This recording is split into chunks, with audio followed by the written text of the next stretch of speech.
Gawa, alam kong kakaunti ang kakayahan mo. Ngunit sinunod ko ang aking turo at naging tapat ka sa akin. Kaya binuksan ko ang isang pinto sa harapan mo at walang sino man ang magsasara nito.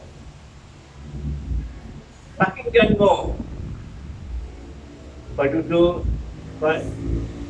patutulugin ko sa iyo at payuyukurin sa harapan mo ang mga pangkat ni Satanas na nagsisinungaling at nagpapanggap ng mga Hudyo upang malaman nilang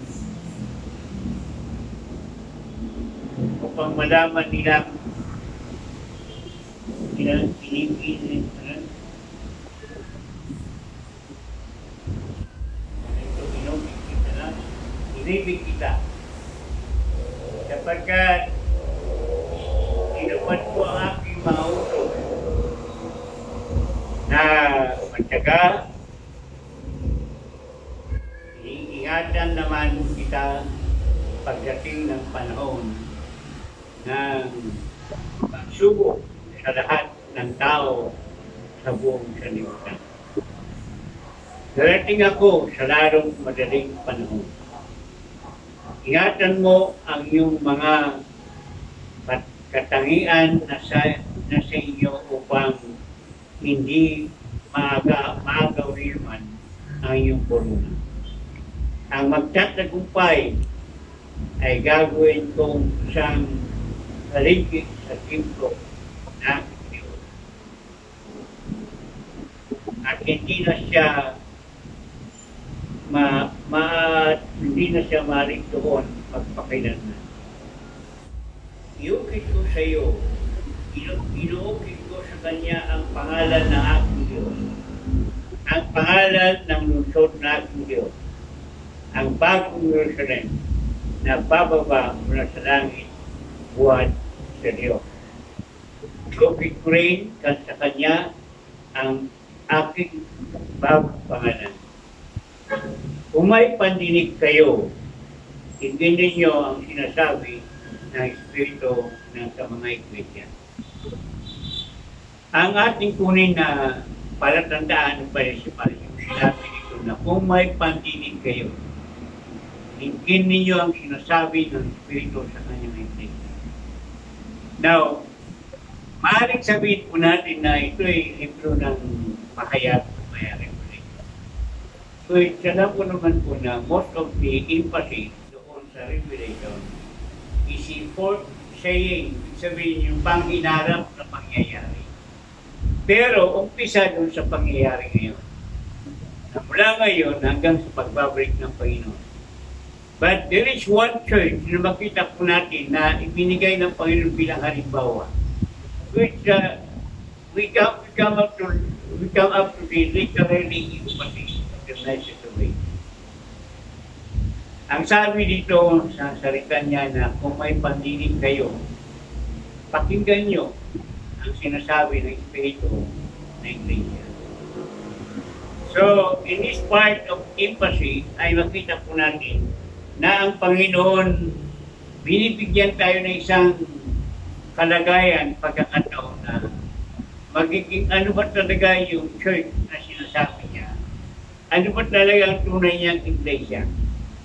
Unang-una, makikita po natin na ang nagmamay-ari o nagtatag, walang iba kundi yung sinasabi ito, yung may hawak ng susi in David. Now, this is a kind of functioning identity na kapangyarihan, na makapangyarihan na Diyos ang kanyang tinutukoy. Na siya po ang tunay po na binintigan ni David na bilang kanyang Diyos ng pinaglingkuran. Diyos David dito sapagkat itong tao ito ay nakita ng Diyos kung paano siya naging masinurin. Itong tao ito ay may puso sa Diyos. Niya. Kahit na maraming mga pagsubok mula nung siya'y binatang, hari, ang hinili ng Diyos, sa mga lahat ng pagpapala, pero marami din mga pagsubok ng kanyang dinaanan. At ang tao si David ay talagang hindi niya po pinalitan. Nanindigan po siya sa kanyang panadaling panampalataya sa Diyos. Kapagkat alam niya yung kanyang Diyos ay Diyos na buhay, ngayon magpakilanman. Okay? Ito po, pinapakita niya na itong kanyang Diyos na siya hawak na may susi David, isang karapatan kapangyarihan kanyang binigay. Unang-unang sabi niya, ang kanyang sinasara ay walang makapagbubukas. At yung kanyang pinubuksan ay walang makapagsasara. Ang ibig sabihin nito, God is preparing somewhere else that no one can touch it. No one can evade that kind of penetration, whatever kind of selfishness attitude. Because this is the power of God that whatever He wills, He can do it. Na yung kanyang sinasabi na yung kanyang sinasara ay hindi pwedeng buksan ng sinuhan at yung binuksan niya, hindi pwedeng isasara ng sinuhan. Typologically, ito po ang sinasabi ng Diyos na siya po ang nagtatag na isang lugar na pupuntahan ng kanyang mga anak na pangako niya mula nung ikaw tumanggap sa Panginoon at ikaw ay patuloy sunod sa Panginoon. Mayroon kang buhay na walang hanggan. Yung lugar na yun ay isang bagay na tinutupan niya. Pangalawa, kung anong gagawin ng Diyos na dapat niyang pasya ay hindi kayang apawan, hindi kayang palitan ng sino man tao, kahit sinong pinakamadaling tao, hindi niya kayang palitan yung decision ng Panginoon. Itong dalawang bagay na ito, pinakita niya sa identification na sinasabi niya, na itong tao ay itong Diyos na itong may hawak ng susi, kaya niyang gawin ang kanyang gusto, na ayon pa niya sa mga sinasabi na John chapter 14, mula sa verse 13 hanggang 14, na anuman talagang ginagawa niya o ginawa niya noon ay magagawa din natin bilang mga anak o tinawag ng Diyos. Na anuman kailangan po natin kanyang gagawin at ibibigay sapagkat ang sabi ng Panginoon, gagawin niya para maparangalan ng Ama. This is kind of relationship sa kanyang sinabi na yung isasaran niya hindi pwede buksan ng sinuman. Yung buksan niya hindi pwede buksan ng sinuman. Whatever God's will for us to do, ay dapat yun ang malaman na dapat sundin natin para sa Panginoon. Kaya po, yung kanyang pag-iingat, at the third point, yung kanyang pag-iingat kung anong ginawa niya, yung kanyang pangako ay kanyang gagawin. Sapagkat yung ginawa niya, hindi pwedeng apawan, hindi pwedeng, you can do it not beyond the faith. Sapagkat nagsabi ito, yung sinasaran niya, hindi pwedeng buksan. No one can buksan. Yung buksan niya, hindi pwedeng talaga. At dito nakita po natin, ang sabi po niya ito, isa pa na, sabi niya, nalalaman ko ang iyong mga gawa. Alam kong kakaunti ang kakayahan mo. Ngunit sinusunod mo ang aking upo at dahil tapat ka sa akin. Ito magkakaibig isang magkaaktiban na isang ugali o dapat magiging panindigan na isang anak ng Diyos. Ang dalawang bagay nito ay sinabi ito na pagsunod at katapatan. So, siyempre, pag sinunod mo na rin ng Panginoon, kailangan tapat ka na sunod. So, obedience with faithfulness ay ginagawa at hinahanap ng Diyos na that is one quality na kung anong nais na mangyari, yun na mangyayari. Sapagkat kung ikaw ay tapat sa Kanya, ay Kanyang tutuparin ng Kanyang pangako. The quality of that is the obedience and faithfulness. Yun ang sabing pagsunod kay maraming bagay pumapasok sa atin. Pero mahalaga yung kanyang sinabi, yung sinunod nila, yung utos niya. Ang sinasabi pagdating sa utos, yung kanyang salita, yung kanyang kalooban, yung kanyang gusto, yun ang dapat natin sundin. Karamihan natin kumisan ang nangibabaw ay napapalitan yung kalooban ng Panginoon, yung takip ng ating kalooban. Yung kalooban ng Diyos, tinatakpan natin ating gusto. Pero ang sabi ng Panginoon, ayon sa utos niya, ito ang dapat mong gawin.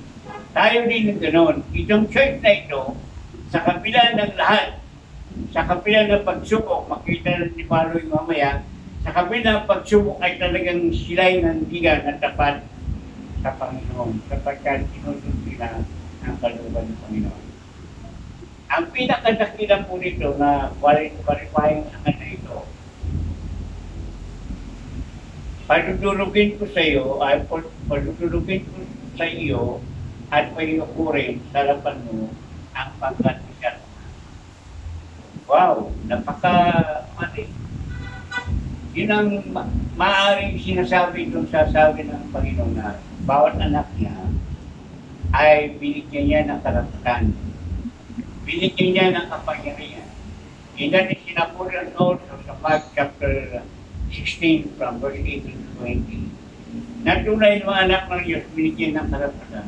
Even in Luke chapter 10, makita po natin na isang kapangyarihan ng Panginoon binigay sa mga anak niya. Lahat ng mga bagay na gawa ng kaway, pinalood niya, pinarada niya, winasak niya, at anuman na gagawin mo, pinaanak niyo, yukuran mo, tapakan mo, sirain mo, sapagkat ikaw ay anak ng Diyos na may kapangyarihan. And is what it is. Ito mga kapatid dito sa Philadelphia Church ay matindi din ang kailangan ng pantigan. Hindi lang pagsunod na katapatan, kundi panindigan nila. Natunay nga na kayo ng Diyos na kayo ng saklatayan, yun ang mahalaga. At alam nyo, yung sinabi ng Diyos na yung kapangyarihan ng Satanas, yung kalukuhan ng Satanas, yung kasinungalingan ng Satanas, mismo Satanas ay yuyuko sa kanila. At pati yung mga nagtatanggap, Satanas talaga hari ng kasinungalingan. At kanya binigay dito na sabi niya na sapagkat si Satanas na nagsisinungaling at nagpapanggap ng mga upang malaman natin na inibig kita. Now, itong qualifying character na ito ng church ay dapat masunod. Ano po? Sapagkat isang church ay dapat hindi lang magpuri ng tapat kundi nasa kanya ang panindigan karapatan na ang pangyarihan ng Diyos ay hawak niya at pwede niyang gamitin ito. Ito ang pangako ng Panginoon. Hindi naman ikaw ang gagawin, kundi ang Panginoon nagbili sa iyo. Yun ang gagawin, ipakita sa atin. Kaya sabi niya, ikaw, kasi si John ang kanyang sinabi dito na parang pamigil na ng Espiritu siyang nagbigay ng testimony, nagbigay ng sulat. At very presence na sabi ng Panginoon, itong iglesia nito na kanyang describe, ito ang iglesia na dito yuyuko, dito talagang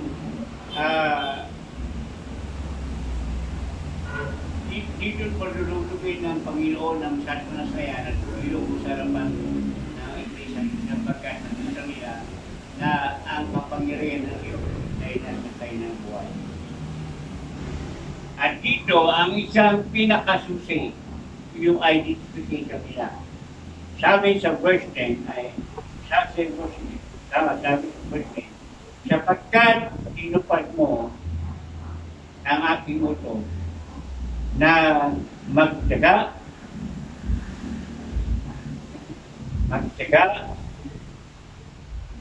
iingatan naman kita para pagdating ng panahon na pagsubok sa lahat ng mga tao sa buong sanlibutan.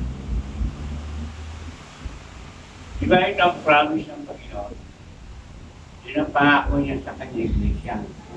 So, anuman bagay na mangyayari na pagsubok sa iglesia niya, ay tunay ko na nasa kanila ang pagsunod ng Panginoon. Ang prinsipyo ng church dapat manatili ay wala iba kundi yung salita ng Diyos na magiging napakagandang prinsipyo na dapat maging. And that could be a good principle. Not only good, but it is a perfect principle that if we faith, our obedience, our policy, our philosophy, the whole life that we have, if we base that in the whole description of the Word of God, the whole empowerment of the Holy Spirit to the Word of God, the whole presence of God to His Word in our life, then, sabi niya, whatever trials na panahon na pagsubok, sabi niya, hindi magpapabaya sa atin. Sapagkat sabi niya dito, ingatan naman kita pagdating ng panahon ng pagsubok. So, ito ngayon, church na ito, nagtyaga, nagsakripisyo, binitigan ng kanyang salita, sinunod ng Panginoon. Sinunod ang supis ng Panginoon. Kaya sabi ng Panginoon, yung pangako niya ay tinanggap na. The same thing to us. Marami tayong mga anak ng Diyos, yung mga churches, may mga tao dyan na anak ng Diyos talaga nagtyaga, sunod sa lahat ng Panginoon. Pero huwag natin kalimutan sa lahat ng pagkakataon na doon kaakibat ang pangako ng Diyos. Ang pangako niya ay tinutupad niya. Ano man ang klase pagsubok, ang sabi niya dito ay tunay po na hindi nagpapabaya ng Panginoon. Pero ang pinaka-piling niya ito ay sabi niya dito, ingatan mo ang mga patay ang nasa iyo upang hindi magruiman ang corona. Ilabagang sinasabi ng Panginoon itong church na ito ay may corona na. Ilabagang sinasabi ng Panginoon nakita niya yung pagtira, pagkakita ng ito, ngunit mayroon silang corona. Isa rin timpada sa kanilang ginagawa na pagtataka, pagsunod, panligan sa Panginoon. At ang sabi niya, isang pag-usap, isang piling ng Diyos, ingatan mo. Ingatan mo na hindi maagaw ng iwan. Kaya sabihin, yung nasa akin, natutunan ko ng Panginoon, yung tinuturo ko ng panarespito sa iyo sa akin, yung katotohanan na pinaranas sa iyo, yung kanyang pag-ibig sa iyo, yung kanyang patuloy na pagkilos sa buhay natin, yung kanyang pangusap sa atin sa kabila ng lahat. Yun ay naranasan na po natin yan. Alam na natin yan. Kaya ang sabi nito, yun, ingatan mo yan. Ibig sabihin, huwag mong ibigay sa iba. Huwag mong mahirap sa iba. Kailangan sa buhay mo ito nandun nakatago. Kaya maganda yung pan, sabi ni David na, yung salita mo, Diyos, ay tinago po sa akin puso upang huwag akong magkasala. At isang bagay yan na dapat makita po natin na bawat anak ng Diyos, wala talagang dapat bigyan ng pansin kundi ano ba talaga ang kalupan ng Panginoon? Ano bang natutunan mo? Ano bang napatunayan mo sa Diyos? Ano bang ginawa sa iyo? Ano bang tinuro sa iyo? Lahat po pagka Diyos ang kumilos ay puro kabutihan. Hindi lang kabutihan kundi pagpapala. Hindi lang pagpapala kundi tagumpay. Hindi lang tagumpay kundi ang kapangyarihan niya ay nasa iyo. At ito ang sabi ng Panginoon, lahat yan natutunan mo sa akin, ingatan mo yan. Pag hindi, agawin ng iba. So may possibility pala na piling agawin pag ikaw ay hindi nagiging tapat sa Panginoon. Pero dapat nga na ingatan po natin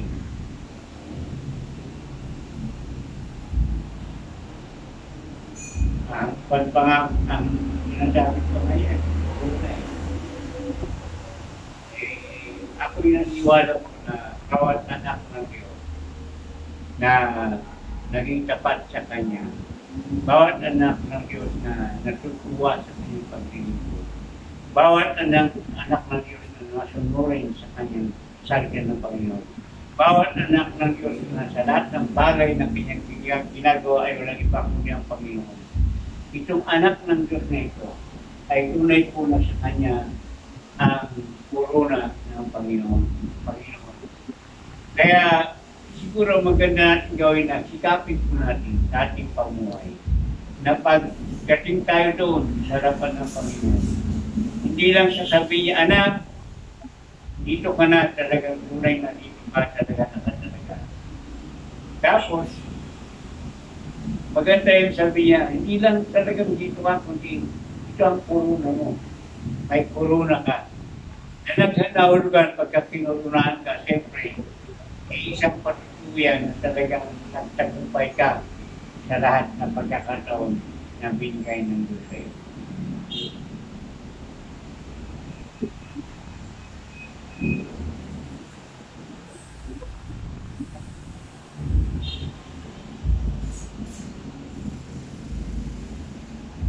Yan yung pagbabalik niya. Pagbabas niya, yun ang sinasabi natin na pagdating ng Panginoon, sabi niya sa mga alagad ng Panginoon sa chapter 1 to 10, kita po natin na sabi ng Angel, huwag kayong magtatakayan, huwag kayong kung ano yung nakita nyo, yun din pagbabalik niyo. Si Lucas, ang sabi niya, pagbabalik niya. Kung ano yung nakita niyo, yun ang makita ng pagbabalik ng Panginoon. At alam natin ang turo niya na pagbabalik ng Panginoon. Kunin niya ka ng iglesia, bibigyan niya ng pagtuot ka, na pagtuot ka niya, tayo pa, bigyan ng gantimpala, bigyan ng corona, doon na makita na ikaw nga ay talagang qualified noong kanyang pangako noon pa noong siya. At ito ang last point natin. Kung mayroon bidding, mayroon naman sinasabi ng Panginoon dito na sabi ko ito kasi ang magtatagumpay ay gagawin ko ng haligi at ilang haligi ang tempo ng Diyos kundi ang kanyang pangalan ng Diyos ay nagtatakso ng Diyos. Pagkapin natin sa Panginoon, ano kayong klaseng tatak na natin sa Panginoon? Ano kayang klaseng corona ang bigay ng Diyos sa atin?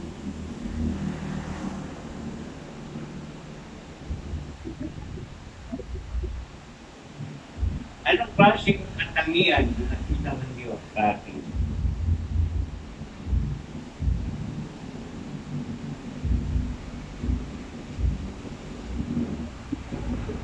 Maganda yung tatakyan yung pangalan ng Panginoon Diyos na nasa atin. Sabi po kasi dito, at ang pangalan ng lungsod na akong Diyos, ang buong Jerusalem, na bababa mula sa langit, buhat sa Diyos, iukit ko rin sa Kanya ang aking bagong pangalan. Ito'y kahulugan at sa kanilisanan ng ito. Sigurado na ang nakatatak sa isip mo at puso mo, wala iba kundi ang Panginoon na siya ang niwalatin. Ito ang isang bagay na huwag na ganito. There is always a reward when we follow Jesus Christ. Ang iglesia na patuloy na nintigan masunod sa Panginoon, laging mayroon corona, laging may reward, at laging tagumpay ang kanyang sitwasyon. Kaya bawat sa atin, pag sinupot mo natin na iglesia, na katulad dito, iglesia ng Philadelphia, sinarawan din tayo bilang mga anak ng Diyos. Maging sino man, saan ka man nakatira, saan ka man nakatayo, saan ka man nasyon, saan ka naman bansa. Because the church is the body of Christ. Wherein the people who really love the Lord, the people who have been accepted the Lord Jesus Christ as their own really personal Savior and Lord. The people who are really loving God to serve Him. The people really determined for His life, for their life, to know God and follow Him. God has always the crown for you and for me. God has always the seal of reward for you and for me. Kaya bawat isa nandyan, nakikinig ko kayo, anuman na saan kayo grupo, kasi ang grupo ng mga nampalataya sa Panginoon. Wala man siyang pangalan ng denomination, wala man siyang pangalan na natakatak, karatula sa kanyang iglesia o kaya lugar. Pero ang tunay-tunay iglesia ay kalipunan o kaya komunidad ng mga tao na tunay pong tumanggap kay Kristo Jesus bilang kanilang tagapagligtas. Pagkatapos naging Panginoon si Kristo Jesus. At dito nakita po natin isang halimbawa ng church na hindi lang po sila tumanggap, hindi lang po sila nasasayin na anak ng Diyos. Sila po may determinasyon, may karakter ng tinatawag na sila mga tao masunurin tapat sa Panginoon anuman na pagkakas ng buhay. At ito ang sinasabi ng Panginoon ng kanyang punay ng church. Ikaw at ako kapatid, nandyan nakikinig. Ikaw at ako kapatid, nandyan sa iyong bahay o siyang ka man. Dapat malaman na pag ikaw ay iglesia ng Panginoon, kasama sa iglesia ng Panginoon, at naging tapat ka sa Panginoon, kahit sa kabila ng maraming pagsubok, sa kabila ng pangailangan, sa kabila ng problema, alam mo, pandigan mo, nandun po ang prinsipyo ng Diyos na dapat mong pangunahan sa buhay natin. Ikaw at ako ay manindigan sapagkat sabi ng pangako niya, hindi tayo pababayaan, kasama tayo. Hindi lang yun kundi ang kanyang pangako na ikapasapit sa kanyang kalangitan na ikaw gagawin niya. Hindi lang yan kundi pagpasok mo sa kanyang kalangitan ay may kuruno ka. Hindi lang yun kundi tunay po ikaw ay natatakan sa pangalan ni Kristo Jesus sapagkat ang sabi ng Panginoon yung mga nakasulat sa libro na aklat ng buhay ng Panginoon yun ang kanyang sinasabing tanggapin niya sa karyan ng Panginoon. Kaya mga kapatid, kung itong ating hinarap itong panahon na maraming bagay ng problema, dapat malaman kapatid, yun ay parte ng buhay natin bilang iglesia ng Panginoon. Yun ay parte ng buhay natin bilang mga tunay na anak ng Diyos. Kaya po mahalaga po, hindi pera ang mag-ari sa buhay natin. Hindi kayamanan ang mahalaga ngayon. Hindi COVID ang mahalaga ngayon. Hindi naman kayamanan, pandigan, kagalingan, o katalinuhan, o kaya kayamanan natin ang mahalaga ngayon. Ang mahalaga, parating na ang Panginoon, babalik na po siya.